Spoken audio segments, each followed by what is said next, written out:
Hello friends, welcome to Simplilearn. आज हम लोग डे 10 में प्रीलिम्स 2019 का आखिरी 10 क्वेश्चन सॉल्व करेंगे। So let us directly start. 91 number question क्या बोल रहा है? In the context of digital technologies for entertainment consider the following statement. देखिए, कुछ डिजिटल टेक्नोलॉजी होते हैं जिनको हम लोग एंटरटेनमेंट के लिए यूज करते हैं। इस क्वेश्चन में क्या है, ऑगमेंटेड रियलिटी और वर्चुअल रियलिटी के बारे में बात किया है, उनके बारे में जानकारी दी है। आपको बताना कौन सा सही है कौन सा गलत है। पहला स्टेटमेंट क्या बोल रहा है? In augmented reality a simulated environment is created, बात सही है। And physical world is completely shut out, ये बात गलत है। देखिए, फिजिकल वर्ल्ड को शट आउट नहीं करते। समझ लीजिए फिजिकल वर्ल्ड है, इसमें हम लोग सामने एक लेंस लगा देते हैं। मान लीजिए वो लेंस किसी भी शेप का हो सकता है, उसके थ्रू हम लोग वर्ल्ड को देखते हैं। या आप अगर व्यूअर हो, आप उस लेंस के थ्रू वर्ल्ड को देखते हो, तो उसमें वर्ल्ड में जो एग्जिस्टिंग फिजिकल वर्ल्ड है वो तो है ही, प्लस उसमें एडिशनल एलिमेंट को ऑगमेंट कर देते हो, इसलिए उसको ऑगमेंटेड रियलिटी कहते हैं। सेकंड स्टेटमेंट क्या बोल रहा है? In virtual reality images generated from a computer are projected onto real life objects and surroundings. देखिए, ये ऑगमेंटेड रियलिटी का बात कर रहा है, तो ये वाला बात भी गलत है।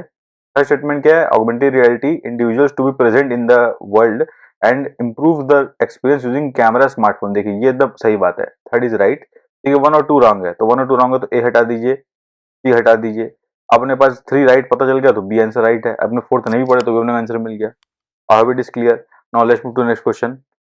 92 नंबर क्वेश्चन क्या बोल रहा है? The word Denisovan is sometimes mentioned in media in reference to. देखिए, करंट अफेयर्स का सवाल उस टाइम आया था 2019 के टाइम पे। इसमें डेनिसोवन के बारे में पूछ रहा है, ये क्या है? या ये फॉसिल है, डायनासोर का नहीं है। अर्ली ह्यूमन स्पीशीज का बिल्कुल सही। Cave system found in north east India नहीं। Geological period in the history नहीं। तो अपने वैसे टिक लगा लिए। Early human species factual question है, देखिए आपको नहीं पता होगा तो फैक्चुअली सॉल्व कीजिए, अदरवाइज आप एलिमिनेशन से भी सॉल्व कर सकते हैं। आपको इतना श्योर पता चल जाएगा सी और डी तो नहीं है। आप ए और बी में कंफ्यूज हो सकते हो, उससे रिस्क भी ले सकते हो आप, क्योंकि डिजर्व करता है क्वेश्चन रिस्क लेना। Now let's move to next question. 93 number question क्या बोल रहा है? With reference to the recent development in science which one of the following statement is not correct. Science and tech का सवाल है, करंट अफेयर्स के ऊपर बेस्ड है, उसके ऊपर आपको अंडरस्टैंडिंग करना है। Functional chromosomes can be created by joining segments of DNA taken from cells of different species. देखिए, ये बात गलत लग रहा है, पर इसको डाउट में रखते हैं, आगे तीन स्टेटमेंट पढ़ते हैं। अपने को नॉट करेक्ट पूछा है, उस पर ध्यान दीजिए। Piece of artificial functional DNA can be created in laboratories. देखिए, ये बस सही है, लैबोरेटरी में अपने डीएनए पे खेल कर सकते हैं, ठीक है ना। फिर आता है a piece of DNA taken out from the animal cell can be made to replicate outside the living cell in laboratory. ये बात सही है। Cells taken out from plants and animals can be made to undergo cell division in laboratory petri dishes. ये भी बात सही है। देखिए, तीनों बात सही है। हम लोग सेल और डीएनए दोनों से खिलवाड़ कर सकते हैं, अगर हम लोग उसको लैब में लाके कर ले तो उसको डीएनए डीएनए मॉडिफाइंग टेक्निक या जीन टेक्नोलॉजी, जीन एडिटिंग भी बोलते हैं कई लोग उसको। ये सब फंक्शन हम लोग उसमें कर सकते हैं। तो बी सी डी करेक्ट है, तो इसमें नॉट करेक्ट पूछा तो अपना डी आंसर हो गया, सॉरी ए आंसर हो गया। आप समझ गए होंगे। देखिए, फैक्चुअल लग सकता है आपको, फैक्चुअल टाइप का लगेगा भी, बट बेसिकली आपका फंडा क्लियर है ना कि डीएनए मॉडिफिकेशन है, डीएनए एडिटिंग है, जीन एडिटिंग क्या होता है, जीन थेरेपी क्या होता है, तो आप इस क्वेश्चन को कर पाओगे। Now let's move to next question. 94 number question क्या बोल रहा है? A digital signature. Digital signature को पता हो, कोई भी डॉक्यूमेंट आपको आता होगा तो साइड में एक तो डिजिटल सिग्नेचर का ऑप्शन होता होगा।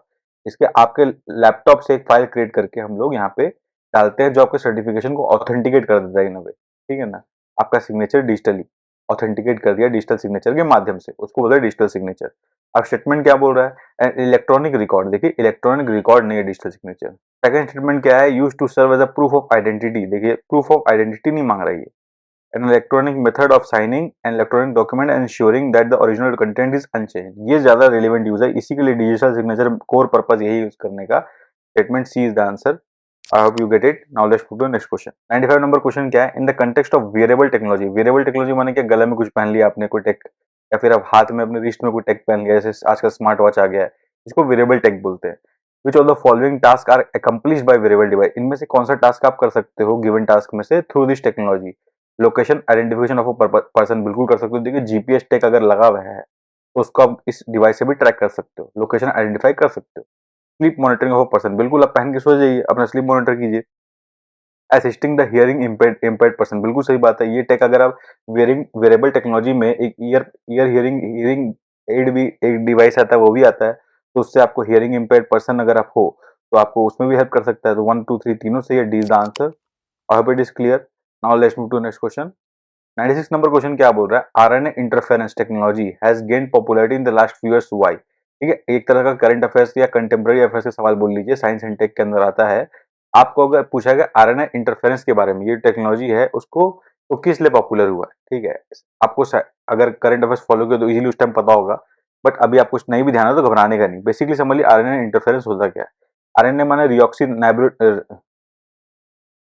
राइबोन्यूक्लिक एसिड, हाँ। आरएनए मतलब होता है राइबोन्यूक्लिक एसिड और डीएनए होता है डीऑक्सी राइबोन्यूक्लिक एसिड। एक तरह का प्रोटीन होता है लोग, ठीक है। इसके ऊपर इंटरफेरेंस माने we are introducing RNA to interfere in some process, या फिर आरएनए के प्रोसेस में इंटरफेयर करने का बात चल रहा है। अब आरएनए का की फंक्शन क्या है, उससे आप अगर हल्का इवेल्युएट कर सके लॉजिकली तो वैसे लॉजिकली कर सकते हो, एलिमिनेशन से कर सकते हो, या फिर फैक्चुअली पता तो कर सकते हो। और कोई तरीका नहीं इस क्वेश्चन को करने का, ठीक है। पहले सेक्शन पढ़ते हैं। It is used in developing gene silencing therapies, ये बात सही है। करंट अफेयर्स का सवाल था उस टाइम, मुझे याद है। जीन साइलेंसिंग थेरेपी में यूज आता है। It can be used in developing therapies for treatment of cancer, ये भी कर सकते हैं। It can be used to develop hormone replacement therapy, इसका चांसेस डाउटफुल लग रहा है। It can be used to produce crop plants that are resistant to viral pathogens, ये सही लग रहा है। ए आंसर सही लग रहा है, मोस्ट एक्यूरेट लग रहा है। अगर देखिए चारों दिया होता ना 1 2 3 4, तो भी मैं ये चूज करता बिकॉज मुझे ये चार तीनों ही मोस्ट सुटेबल लग रहा है अभी तक पढ़ के, ठीक है। वैसा वाला बात है। Now let's move to next question. 97 number question क्या बोल रहा है, recently scientist observe the merger of giant black holes. 2018-19 के आसपास क्या हुआ था, कुछ साइंटिस्ट ने ऑब्जर्व किया भाई ग्रेविटेशनल वेव्स को। बेसिकली कैसे ऑब्जर्व किया था कि ब्लैक होल का कन्वर्जेंस पे लोगों ने billions light years away observe करके अर्थ से। तो ये बी आंसर होगा, फैक्चुअल सवाल है साइंस एंड टेक का, आपको करंट अफेयर्स में भी आता है। अगर आपको उस टाइम पता होगा तो आपको you might be aware of this fact. Now let's move to next question. 98 number question क्या है, which of the following are the reasons for the occurrence of multi drug resistance. ठीक है, आपको पता होगा एंटीबायोटिक्स, एंटीबायोटिक्स का misuse की वजह से लोगों को क्या हो गया, एंटी माइक्रोबियल रेजिस्टेंस हो गया है, जिसको पैथोजन रेजिस्टेंट भी बोलते हैं। एंटीबायोटिक का मिसयूज, कुछ भी हुआ तो एक एंटीबायोटिक ले लिया, आपका बॉडी उससे रेसिस्ट हो जाता है, ठीक है। तो आगे जाके आपका उस ड्रग का रेजिस्टेंस होने के कारण वो ड्रग आपकी बॉडी पर असर नहीं करता है। इस प्रॉब्लम को बोलते हैं मल्टी ड्रग असिस्टेंट। इसको रोकने के लिए गवर्नमेंट ऑफ इंडिया ने रेड लेबल कैंपेन स्टार्ट किया था, आपको शायद पता होगा, red line campaign, but not important अगर आपको अवेयरनेस नहीं है तो। इसमें स्टेटमेंट पढ़ना है कौन सा सही कौन सा गलत है। Genetic predisposition of some people, देखिए आपको मल्टी ड्रग रेजिस्टेंस जेनेटिकली होने का चांसेस कम है, वो आपके खुद के प्रैक्टिस होने का चांसेस ज्यादा है। Taking incorrect doses of antibiotics in cure disease, ये सही बात है। Using antibiotics in livestock farming, ये भी सही बात है। देखिए आप लाइवस्टॉक फार्मिंग में आप एंटीबायोटिक यूज करोगे, माने गाय मुर्गी किसी को खाना खिलाने में यूज करोगे, वो गाय और मुर्गी जो भी कोई खाता है, जो भी तरह का मीट खाता है, तो वो लाइवस्टॉक से वो एंटीबायोटिक का रेजिस्टेंस वो इंसान में भी ट्रांसफर हो जाता है। इसकी वजह से भी उसको एंटीबायोटिक रेजिस्टेंस हो सकता है।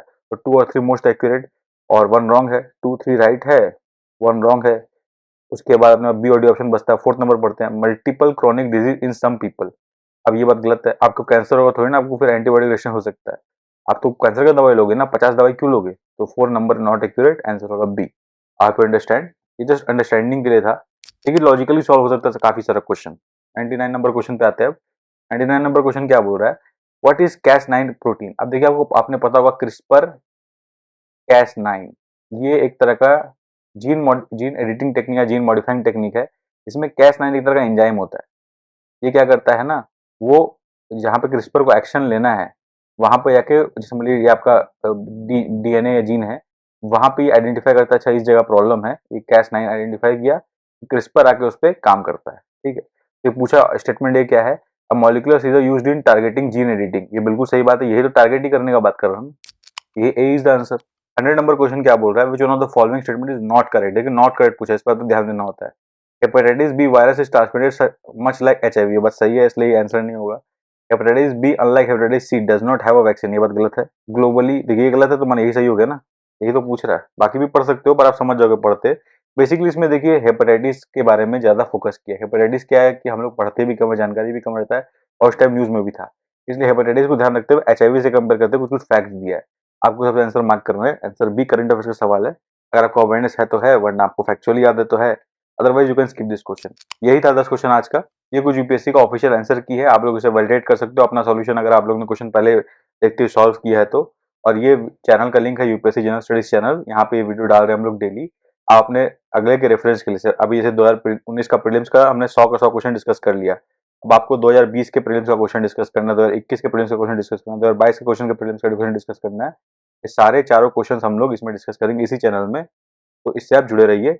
10 डेज यानी कि अभी आप देखोगे तो नेक्स्ट 1 मंथ में हम लोग 30 डेज टू 40 डेज में प्रीवियस ईयर प्रीलिम्स का सारा लास्ट 5 ईयर का क्वेश्चन डिस्कस कर चुके होंगे आपके रेफरेंस के लिए। अगर आपको चाहिए तो आप चैनल को सब्सक्राइब कीजिए, लाइक कीजिए और जुड़े रहिए। अब आपको इनिशिएटिव अच्छा लगा, if you like the initiative ने चैनल को लाइक कर सब्सक्राइब करें, और जो क्वेश्चन बुकलेट है जिसके अंदर पूरे आंसर कीज और क्वेश्चंस एटलीस्ट गिवन रहेंगे आपको, उसको एक्सेस करने के लिए टेलीग्राम चैनल है सिंपली एन ऑफिशियल चैनल, उसको आप ज्वाइन करें, वहां आपको उसका एक्सेस मिल जाएगा। तब तक के लिए best wishes for the examination.